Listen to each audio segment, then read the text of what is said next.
Hello good morning साथीहरू। आज चाहिँ मैले नानीलाई ब्रेकफास्टको लागि चाहिँ नि चाम्रे भात बनाइदिएको थिएँ। हेर्नुहोस् है म चाम्रे भात चाहिँ कसरी बनाउँछु। तपाईँहरूले पनि आफ्नो नानीलाई बनाएर खुवाउनुहोस्। चाम्रे भातको लागि चाहिँ घिउ हाल्नुहोस्। तेलभन्दा चाहिँ घिउमा नै एकदमै मिठो हुन्छ हो। अब प्रपरली अब चाम्रे भात त होइन यो, किनभने मैले कुकरमा सिटी लगाएर बनाएको छु। अब खास चाम्रे भात त अब कराईमा है सानो आँच गरेर घिउमा भुटी बनाउँछ। अब मेरोमा त मर्निङमा त्यस्तो टाइम हुँदैन है, भ्याउँदैन, फेरि ढिलो हुन्छ। त्यही कारण चाहिँ मैले चाहिँ एकछिन भुटेर चाहिँ उयो सिटी लगाएर चाहिँ बनाएको। यसमा हर्दी नुन हाल्नुहोस् है। घिउ चाहिँ एकदमै हाल्नुहोस् है, घिउले चाहिँ एकदमै मिठो हुन्छ। तपाईँहरूले पनि नानीहरूलाई बनाएर खुवाउनुहोस् चाम्रे है।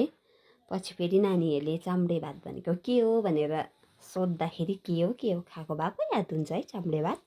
म चाहिँ दिन्छु, हप्तामा एक खेप चाहिँ दिन्छु। हेर्नुहोस् त यस्तो दामी हुन्छ। म चाहिँ ठुलो नानीले खाइदिन्छ मजाले। चाम्रे भात टमाटरको अचार बनाएर दिनुपर्छ कि आमा फेभरेट हो।